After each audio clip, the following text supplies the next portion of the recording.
the test of any teaching. The real test of any teaching is, does it strengthen a man to bear the burdens of life and to walk the way wherein he ought to go? William Barclay, Daily Study Bible. In and out of school, an examined life is the truest education a person will obtain. If we reflect on our choices and their intended and unintended consequences, we might end our lives wiser than we began. If we assiduously strive to understand the whys of our experiences, we might even leave the world the better for our having lived in it. As Socrates once said, an unexamined life is not worth living.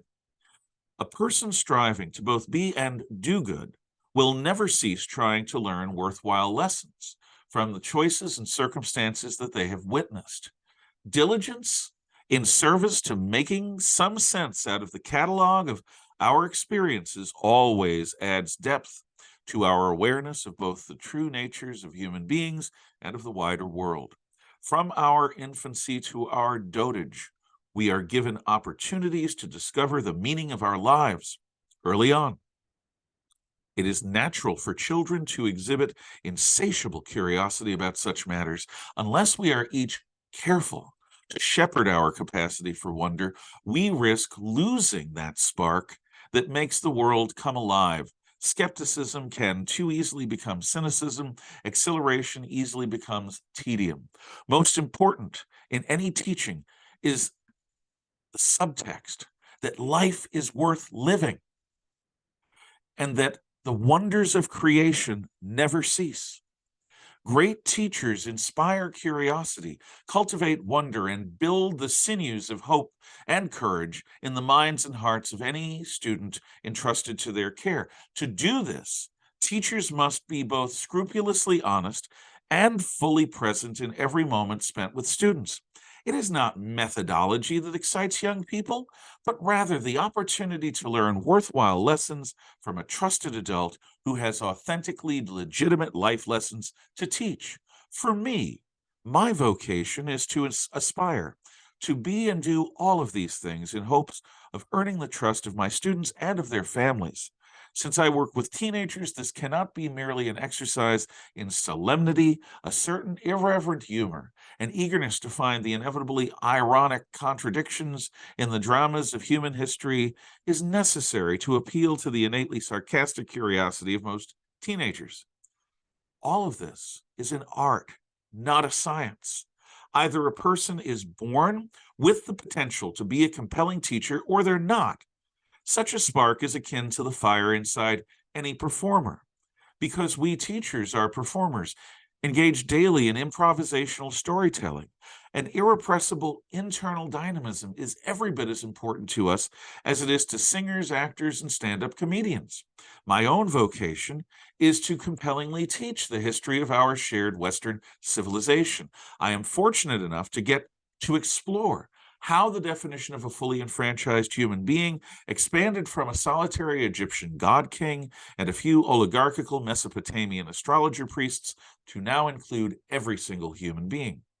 I have the opportunity to consider the development of freedom and the rule of law from Hammurabi's Code and the Decalogue through democratic Athens and Republican Rome, from Christendom and Magna Carta through the United States Constitution and the maturing American Republic.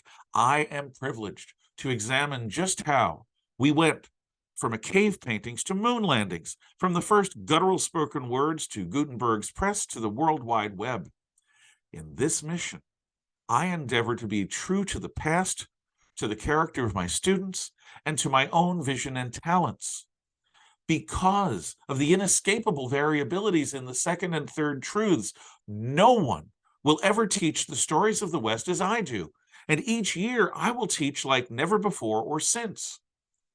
I've been fortunate enough to work in schools with wise and empowered building principals who understand these matters as I've explained them above. Consequently, I've been one of many teachers able to pursue excellence without undue reference to the sexy educational jargon of the moment. Because I have the scope to be my personal best rather than the product of some expert's pet philosophy, my students have benefited. So have the students of other empowered teachers and school principals. Does any of this sound like anything that has come out of our local school superintendent's offices, our local school boards, or our local teachers union? Does anything that I have expressed above about my decades-long vocation seem to be said in even the same language as the cant of educational experts? Of course not. The vast majority of educational leaders today are products of education school programs that are a mishmash of Brand X pseudoscience leavened by outdated psychological theories and Marxist utopianism. Ask most teachers what their most useless and counterproductive classroom experiences were, and they will almost always say their teacher training classes. Yet, the leadership of the critical mass of America's schools are people who have become acknowledged experts in this type of pedagogical groupthink. Education professors, government bureaucrats, private foundations, and district administrators have together wrought a system of schooling that provides ever-increasing student failures. These very failures justify their jobs as expert leaders and consultants. The needs of both students and society are sacrificed on the altar of the currently fashionable abstract theory. None of our local school levies are rooted in anything like a traditional notion of what constitutes good teaching and learning. All of them support bloated district superintendents' offices, staffed with local mandarins who chiefly intrude on the scope that students and teachers need in order to create engaging and engrossing authentic learning. The flow of outside grant money and federal money further constricts creativity where it is most needed, as close to the students as possible. Philosophies of diversity, equity, and inclusion destroy discipline and undermine excellence. None of this should be rewarded by 1 red cent of additional money. Our educational leadership is so deeply entranced by their own visions that they do not even realize how much they have betrayed their trust. Students deserve better, but this better will only come when the cancerous cult of pedagogical experts has been starved of money and drummed out of authoritative office. Vote no on the local school levies, all of them.